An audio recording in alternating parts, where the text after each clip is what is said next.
ये आप तस्वीरें देख रहे हैं, ये आपको एयरपोर्ट की एक्सक्लूसिव तस्वीरें दिखा रहे हैं जब ये तमाम नेता एयरपोर्ट पर उनका स्वागत करने के लिए पहुंचे। जेपी नड्डा भी उनके साथ में मौजूद हैं और तस्वीरों में आप देख सकते हैं गुलाब का फूल देकर स्वागत किया जा रहा है। गजेंद्र सिंह शेखावत भी तस्वीरों में नजर आ रहे हैं और तमाम ये विधायक अशोक लाहोटी, कालीचरण सर्राफ, राजेंद्र राठौड़ और ये तमाम जो विधायक हैं वो मौजूद रहे एयरपोर्ट पर। ये स्वागत के दौरान की तस्वीरें हैं, एयरपोर्ट से आपको अब दिखा रहे हैं जहां अमित शाह का स्वागत किया गया। सभी का अभिवादन स्वीकार करते हुए अमित शाह को आप देख रहे हैं और ये सौम्या गुर्जर ने उनको तस्वीर भेंट करी, उसको लेकर उनसे बात हुई कुछ। तो ये तस्वीरों के जरिए आपको दिखा रहे हैं केंद्रीय गृह मंत्री अमित शाह, राष्ट्रीय अध्यक्ष जेपी नड्डा जब पहुंचे थे उस दौरान की तस्वीरें हैं। तो कार्यकर्ताओं ने उनका भव्य स्वागत किया।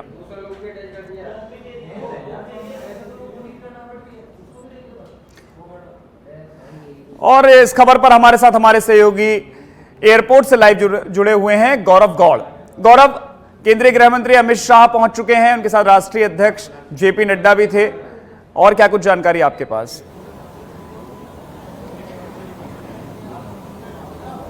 जी, जयपुर पहुंच चुके हैं। एयरपोर्ट से जो है मीटिंग स्थल के अंदर कुछ बदलाव किए जा सकते हैं। ऐसा कि अंदर वो होटल पहुंचने की खबर जो है अभी आ रही है। हालांकि अभी ये कंफर्म नहीं किया जा रहा है कि इस होटल के अंदर ये बैठक या मीटिंग की जाएगी। पहले उनका भाजपा मुख्यालय पहुंचने का था, लेकिन अब कुछ प्रस्तावित कार्यक्रम के अंदर बदलाव किए गए हैं। पर यहाँ पर आप देखेंगे भाजपा कार्यकर्ता जो है वो पुरजोर नारे लगा रहे हैं और उनमें बहुत जोश भरा हुआ है। सौरभ, बिल्कुल गौरव, कहीं ना कहीं केंद्रीय गृह मंत्री अमित शाह, राष्ट्रीय अध्यक्ष जेपी नड्डा भी पहुंचे हैं, अब रवाना हुए हैं। बदलाव की अगर बात जो आप कर रहे हैं, क्या कुछ बदलाव देखने को मिल सकता है?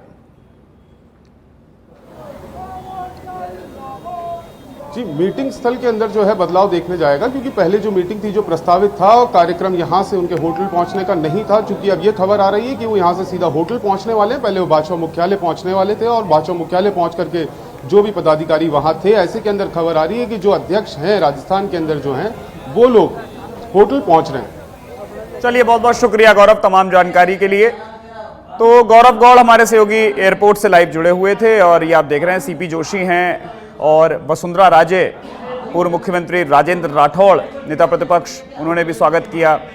और केंद्रीय मंत्री गजेंद्र सिंह शेखावत को आप देख रहे हैं और ये तमाम जो मंत्री विधायक वहाँ पर पहुँचे एयरपोर्ट पर। विशेष विमान के जरिए केंद्रीय गृह मंत्री अमित शाह पहुँचे हैं और इस वक्त की बड़ी खबर ये है कि जो मीटिंग है उसमें बदलाव हो सकता है, मीटिंग के वेन्यू में बदलाव किया जा सकता है। ये एक नया अपडेट निकलकर सामने आया है। पहले ये बैठक होनी थी भाजपा मुख्यालय में, लेकिन अब बैठक का जो वेन्यू है उसको बदला जा सकता है, बैठक की जगह बदल सकती है। ये फिलहाल की सबसे बड़ी खबर निकलकर सामने आई है और बेहद महत्वपूर्ण ये बैठक है। और इस बैठक को ध्यान में रखते हुए अब कहा जा रहा है कि जो बदलाव हैं वो किए जा सकते हैं। फिलहाल विशेष विमान के जरिए केंद्रीय गृह मंत्री अमित शाह अब जयपुर एयरपोर्ट पहुंच चुके हैं और तस्वीरें आपने देखी जहां पर ये आप लगातार तस्वीर देख भी रहे हैं जब स्वागत सत्कार किया गया उनका। और उसके साथ ही जब वो पहुंचे तो साफा पहनाया गया, जेपी नड्डा को राजेंद्र राठौड़ ने पहनाया और केंद्रीय गृह मंत्री अमित शाह को गुलाब का फूल देकर, ये आपने तस्वीरों के जरिए आप देख रहे हैं तमाम विधायक हैं। पूर्व प्रदेश अध्यक्ष सतीश पूनिया भी तस्वीरों में दिखाई दे रहे हैं, अशोक लाहोटी हैं, कालीचरण सर्राफ हैं, वसुंधरा राजे, राजेंद्र राठौड़, तमाम विधायक मंत्री वहां पर पहुंचे हुए हैं और ये आप तस्वीरें लगातार देख रहे हैं। तो दिल्ली से विशेष विमान के जरिए आए, पहले 6 बजे था, फिर 6:25 हुआ, फिर 7:05 पर पहुंचने का कार्यक्रम और तय समय अनुसार पहुंचे केंद्रीय गृह मंत्री अमित शाह। और तो ये लगातार तस्वीरें आपको दिखा रहे हैं। अब सीधा रुख करते हैं हमारे सहयोगी लाल सिंह फौजदार का, जो भाजपा मुख्यालय से हमारे साथ लाइव जुड़े हुए हैं। लाल सिंह, अभी फिलहाल अपडेट ये निकल कर आई है कि जो बैठक भाजपा प्रदेश मुख्यालय में होने जा रही थी उसमें वेन्यू में बदलाव किया गया है। अब किसी होटल में ये बैठक हो सकती है।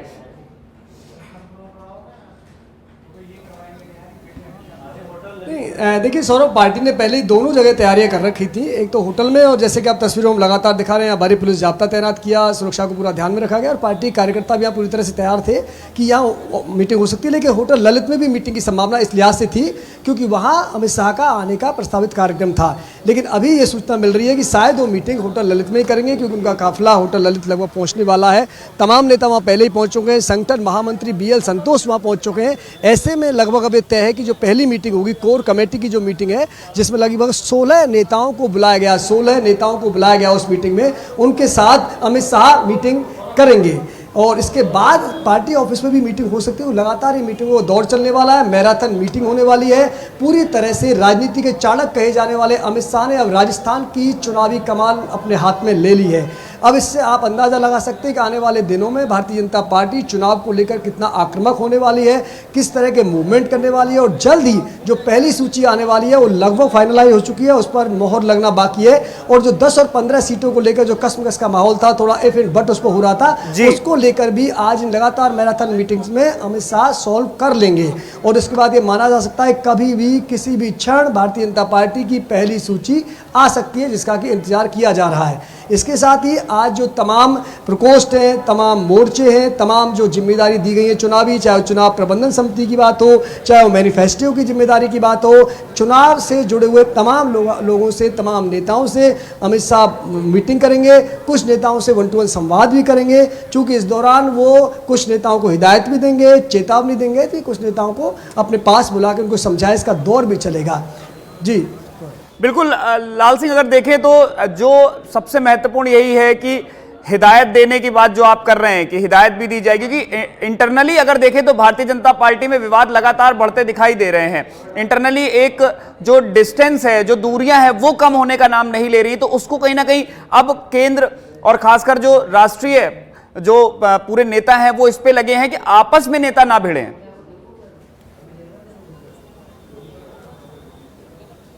देखिए, बिल्कुल आपने ठीक कहा। आप ये समझिए कि पीएम मोदी का दौरा होता 25 सितंबर को जी, और पीएम मोदी अपने भाषण में एक बात कहते हैं कि ना बाएं देखो ना दाएं देखो, केवल आपको देखना कमल कमल कमल कमल का निशान। यानी कि उनका साफ मैसेज था कि पार्टी केवल और केवल कमल के निशान पर चुनावी मैदान में उतरने वाली है। अगर कोई नेता या कोई गुट बनाकर सीएम फेस की कल्पना कर रहे हो, सपने देख रहे हो, तो वो कम से कम समझ जाएं इस मीटिंग के तुरंत बाद, क्योंकि पीएम मोदी ने अगर कोई बात कह दी है तो उसको पार्टी बेहद गंभीरता से लेती है। लिहाजा तुरंत प्रभाव से दोनों बड़े दिग्गज नेता अमित शाह और जेपी नड्डा पहुंचेंगे और वो भी ये साफ साफ संदेश देंगे कि पार्टी को एकजुटता के साथ चुनावी मैदान में उतरना है, कमल के निशान को लेकर चुनावी मैदान में उतरना है। और अगर फेस की कोई बात होगी तो फेस अगर कोई है तो केवल पीएम मोदी का फेस है, इसके अलावा कोई फेस नहीं होगा। और एक बार राजस्थान के संदर्भ में नहीं है, 5 राज्यों में चुनाव हो रहे हैं, वहाँ पार्टी ने तय कर लिया है कि किसी को भी सीएम का चेहरा नहीं बनाएंगे। ऐसे में राजस्थान में अगर जैसे लगातार कुछ मीटिंग्स के दौर देखने को मिले, कभी कोई नेता किसी गुट में चला गया, उसकी कुछ तस्वीरें बाद में सामने आई, वो किसी और गुट में चले गए। हाल ही में वसुंधरा राजे से गगन सिंह शेखावत की मिलने की तस्वीर सामने आती है। तो पार्टी आज ये तय करके आएंगे दोनों नेता की, उनको साफ हिदायत दे दी जाएगी कि पार्टी लाइन पर चलिए, कमल का निशान ही आपका चेहरा है और उसको लेकर आपको चुनावी समर में उतरना है, चुनावी रण को फतेह करना है। जी सर, बिल्कुल, क्योंकि सबसे महत्वपूर्ण यही है कि भाजपा सबसे पहली बात तो चुनाव जीते, क्योंकि जिस तरह से कांग्रेस ने अभी जो किला बना रखा है उस किले को भेदना भारतीय जनता पार्टी के लिए बेहद महत्वपूर्ण है। क्योंकि कांग्रेस की बात करें तो कांग्रेस बीते चुनाव में लगातार जीतती हुई आ रही है, क्योंकि अभी कर्नाटक के चुनाव हुए, हिमाचल के चुनाव हुए और कांग्रेस में जोश से भरी हुई, और राजस्थान ही वो मुद्दा था जिसको तमाम राज्यों में रखा गया और वहां पर कांग्रेस जीत कर आई। तो बेहद जरूरी यही कि सभी नेता एकजुट होकर लड़ें।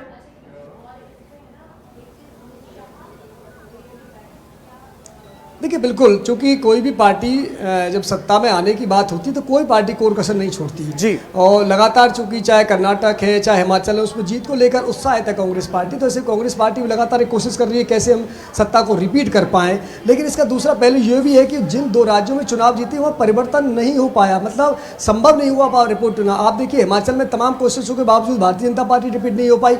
कमोबेश वही हालात कर्नाटक में बने कि कर्नाटक में तमाम कोशिशों के बावजूद भाजपा रिपीट नहीं हो पाई। तो राजस्थान में कांग्रेस को रिपीट करना इतना आसान नहीं है ना। आपकी जो लाइन चली आ रही है वो इस बात की ओर भी तो इशारा कर रहा है। ये सच है कि आप इस बात को लेकर उत्साहित हो सकते हैं कि दोनों राज्यों में आपने जीत हासिल की, लेकिन किन राज्यों में जीत हासिल की है? जहां ये परिपाटी चली आ रही थी कि वहां पर सत्ता बदलती है जनता। बाकी राज्यों में आप स्थिति क्या हुई, गुजरात में आपकी स्थिति क्या हुई आपने खुद ने देख लिया, दिल्ली में स्थिति आपकी क्या हुई खुद ने देख लिया। तो ये दोनों पहलू है। इससे कांग्रेस की पार्टी उत्साहित तो हो सकती है दोनों जीत से, लेकिन वो किन राज्यों में जीती है जहां पर ये परिपाटी रही है कि सत्ता का परिवर्तन होता है। तो राजस्थान उन्हीं में राज्यों में है, लगातार पिछली बार सत्ता परिवर्तन होता आया। ऐसे में दोनों चीजें कांग्रेस के लिए चुनौती भी है। बिल्कुल, लेकिन सबसे महत्वपूर्ण यह है कि वहां पर सरकारें बदलती थी, सरकारें रिपीट नहीं होती थी, लेकिन राजस्थान में भारतीय जनता पार्टी की जो हम बात भी कर रहे थे कि हिदायत देना बेहद जरूरी भी हो गया है, क्योंकि कहीं ना कहीं हर एक महीने में, एक हफ्ते में एक ना एक नेता ऐसा आता है जो कुछ ना कुछ बयान देता है और उसके बाद कांग्रेस पार्टी को मौका मिल जाता है।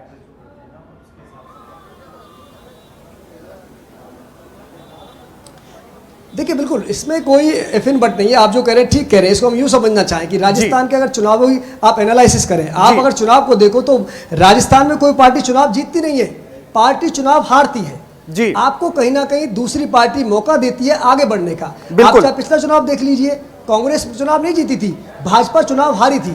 केवल 1,49,000 वोट कमाए थे भाजपा के, 0.something% कम रहा था। लेकिन हालात बने। उससे पहले हम बात करें तो कांग्रेस जब चुनाव हारती है तो बीजेपी चुनाव जीतती है, कांग्रेस चुनाव हारती है। लगातार जो टिकट उन्होंने काटे, बाकी नेता बगावत पर उतर आए। तो राजस्थान की सियासत का बड़ा इंटरेस्टिंग सा पहलू है कि कोई पार्टी चुनाव नहीं जीतती है, बल्कि दूसरी पार्टी चुनाव हारती है और वो पार्टी को मौका दे देती है। लेकिन इस बार थोड़ा बदलाव तो लाल सिंह कांग्रेस में देखने को मिला है। कांग्रेस जो अपने दिग्गज नेता हैं, जो जिताऊ उम्मीदवार हैं, उनको इस बार ज्यादा बढ़ावा दे रहा है। उलट है भाजपा में। भाजपा इस बार टिकट भी काट रही है, कुछ सिटिंग विधायकों के टिकट काटे जा सकते हैं, ये जो सूत्रों से खबर आई सामने, और कुछ नए भी उतारे जा सकते हैं। प्लस केंद्रीय मंत्रियों को भी मौका विधानसभा में दिया जा रहा है।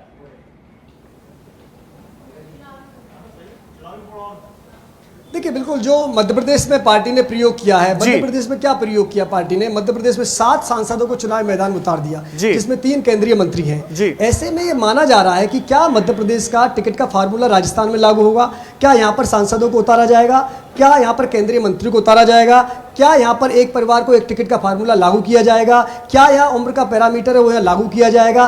तो ये कयास लगाए जा रहे हैं। लेकिन एक बात समझने की कोशिश करनी होगी हमको, क्योंकि हर राज्य के जो सियासी समीकरण होते हैं वो अलग अलग होते हैं। हम मध्य प्रदेश की तुलना राजस्थान से नहीं कर सकते। एक पार्टी अपने स्तर पर फार्मूला तय कर सकती है, ठीक बात है, लेकिन वो फार्मूला पूरी तरह से एक राज्य का दूसरे राज्य पर लागू हो, इस पर कहना जरा मुश्किल होगा। तो मेरा मानना है कि हाँ ये ठीक है, ऐसे कयास लगाए जा रहे हैं कि 6 से 7 सांसदों को राजस्थान में चुनावी मैदान में उतारा जा सकता है, बात ठीक है, लेकिन पूरी तरह से मध्य प्रदेश का फार्मूला अपना जाएगा वो थोड़ा मुश्किल है।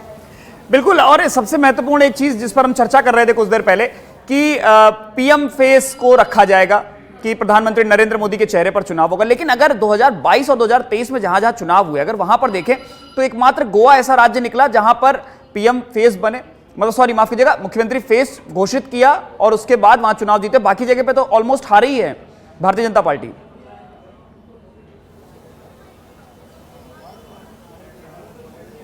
नहीं देखो, आप इसको 2 तीर समझो। आप क्या बिल्कुल अभी इन चुनाव में बात कर रहे हैं। हरियाणा में सीएम फेस कौन था? गुजरात में सीएम फेस कौन था? उत्तर प्रदेश में सीएम फेस कौन था? एक लंबी फहरिस्त है। आप एक फार्मूले को दूसरे पे लागू नहीं कर सकते।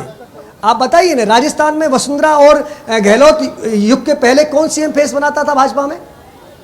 आप समझिए, बदलती हुई परिस्थिति में समझिए। ये नहीं है कि ये कहकर कि भाई सीएम फेस नहीं बनाया वह भाजपा हार गई या कांग्रेस जीत गई। तो आप बताइए ना, मैं जिन राज्यों के नाम ले रहा हूं वह किसमें क्या गुजरात में भारतीय जनता पार्टी ने जो रिकॉर्ड तोड़ा हिंदुस्तान के इतिहास में, सियासी रिकॉर्ड, वहां किसको सीएम फेस बनाया? उत्तर प्रदेश में उससे पहले किसको सीएम फेस बनाया? जब से पहले योगी को आपने चुनाव लड़ाया, सीएम बनाया था, कौन सीएम फेस था आपका? हरियाणा में कौन सीएम फेस था आपका?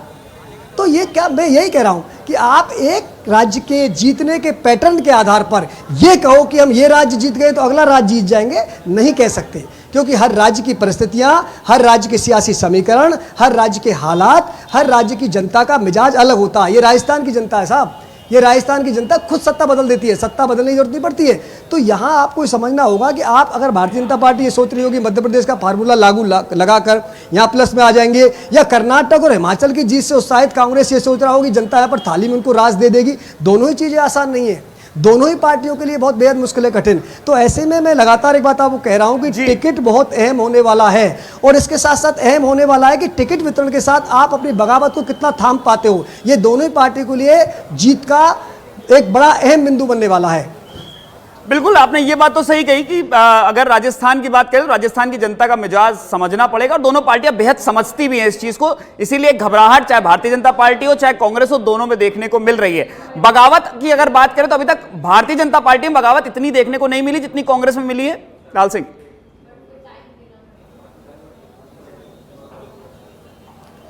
देखिए, ये दरअसल एक अंतर है। ऐसा नहीं है कि भाजपा में बगावत नहीं है या कांग्रेस में बगावत कम है ज़्यादा है। क्या होता है कि दोनों पार्टियों के आप नेचर को समझिए। कांग्रेस पार्टी एक मास पार्टी है, वहाँ छोटी सी बगावत होती है तो बाहर आ जाती है। जी। भारतीय जनता पार्टी के अंदर खाने अगर कुछ भी हो जाए तो बाहर निकलना बहुत बेहद मुश्किल होता है। हालांकि अगर भाजपा की बात करें तो कैलाश मेघवाल ने बगावत का बिल्कुल बजा ही दिया ना, उसको आपको पार्टी से बाहर निकालना पड़ा। आपके कद्दावर नेता, आपके बड़े नेता, आपके भैरव सिंह शेखावत के समय से पार्टी से जुड़े हुए नेता, उन्होंने एक अलग राह अपनाई, आपको पार्टी से बाहर निकालना पड़ा। तो ऐसा नहीं है, मुश्किलें दोनों पार्टी के लिए हैं। दरअसल बगावत कांग्रेस में भी है तो बगावत बीजेपी में भी है। मैं फिर उन शब्दों को दोहरा रहा हूं क्योंकि अभी बगावत कितनी किस पार्टी में होगी ये तय होगा टिकट वितरण के बाद। तो ऐसे में आप किसी फार्मूले को उठाकर या किसी राज्य की जीत से उत्साहित होकर राजस्थान को लेकर कल्पना नहीं कर सकते। आपको टिकट पर अहम रोल अदा करना पड़ेगा, इसके बाद उसको होने वाली बगावत को थामना होगा, जनता की नब्ज को समझना होगा, इसके बाद आप सत्ता पाने की कल्पना कर सकते हो या सत्ता पा सकते हो। बिल्कुल, क्योंकि आज की अगर बैठक की बात करें तो कोर कमेटी की बैठक होगी और चुनाव को लेकर बेहद एक महत्वपूर्ण रणनीति तैयार हो जाएगी, और उसके बाद यह माना जाए कि 24 घंटे 48 घंटे के भीतर पहली सूची भी सबके सामने आ जाएगी।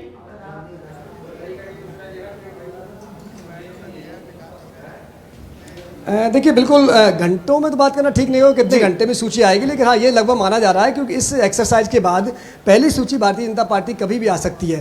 अब वो सूची कौन सी होगी, क्योंकि भारतीय जनता पार्टी ने इस बार लगातार A-B-C-D कैटेगरी करके एक रोड मैप तैयार किया गया है। उन सीटों को अलग चिन्हित किया गया है जहाँ पार्टी अच्छा रोल करती आ रही है। इसके बाद उन सीटों को जो लगातार 2 या 3 बार जीतती हुई आ रही है। इसके बाद ऐसी सीटें जो लगातार 1 बार जीती 2 बार हारेगी। फिर ऐसी सीटें जब कई बार अभी कमल ही नहीं खिला, यानी कि भारतीय जनता पार्टी एक बार भी जीत हासिल नहीं कर पाई है या लगातार 3 बार वहां चुनाव हार रही है। ऐसी सीटों का अलग से D कैटेगरी में डाला गया है। एक SC और ST की रिजर्व सीटों का अलग एक आकलन किया गया है। तो ऐसे में पार्टी क्या A कैटेगरी की सीटों को लाएगी या फिर D कैटेगरी की सीटों को लाएगी, क्योंकि अगर हम मध्य प्रदेश की बात करें तो वहां उन्होंने उल्टा इस बार टिकट का वितरण किया, उन सीटों पर पहले टारगेट किया जो उनके लिए टफ मानी जाती है। तो ऐसे में यहाँ कौन सा रोल होगा देखने वाली बात है। लाल सिंह, तो फिलहाल की अगर बात करें तो बैठक कितनी देर में शुरू हो सकती है, और आप भाजपा मुख्यालय पर मौजूद हैं, वहां कुछ हलचल देखने को मिल रही है क्या? देखिए, बिल्कुल अगर हलचल की बात करें तो सुबह से जो हलचल पार्टी कार्यालय में वो देखने को मिल रही है। आज पार्टी कार्यालय में सुबह से ही एक तरह से अघोषित आपकी अंदर जाना रोक लगी हुई है। पार्टी कार्यकर्ता भी अंदर नहीं जा रहे हैं, नेता भी अंदर नहीं जा रहे हैं, मीडिया को पूरी तरह से बाहर रखा गया है। सिर्फ वही चुनिंदा लीडर जिनको अंदर बुलाया जा रहा है वही अंदर जा रहे हैं, और सिक्योरिटी के लिहाज से पूरी सुरक्षा व्यवस्था आप देख ही रहे हैं। चप्पे चप्पे पर पुलिस के जवान मौजूद हैं, क्योंकि पार्टी ने पहले तय किया था कि हमेशा चाहे तो पार्टी कार्यालय में मीटिंग कर सकते हैं, चाहे तो होटल ललित में मीटिंग कर सकते हैं। तो तैयारी दोनों तरफ है। फिलहाल लगभग ये तय है कि जो पहली कोर कमेटी की मीटिंग है जिसमें 16 और 17 नेताओं को बुलाया गया वो होटल ललित में ही होगी। बिल्कुल, तो कहीं ना कहीं अब जो केंद्र है वो होटल ललित बना है, क्योंकि पहली जो कोर कमेटी की बैठक है वो होटल ललित में होगी, और उसके बाद अब ये माना जाए कि भाजपा मुख्यालय पहुंचेंगे गृह मंत्री अमित शाह।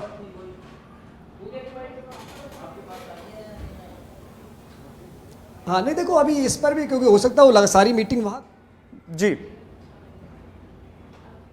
दूसरे पद पर रहने का मौका मिला है तो आएंगे जाएंगे, बहुत लोग पहले आते जाते रहे।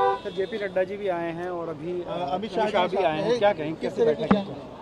अब ब्याह है तो ब्याह में तो ब्याह के गीत गाए जाएंगे, चुनाव है, रणनीति पे चर्चा होगी, मोटिवेशन मिलेगा, कार्यक्रमों की रचना होगी, सब जिंदाबाद होगा। पूनिया को आप सुन रहे थे, उन्होंने ये बयान दिया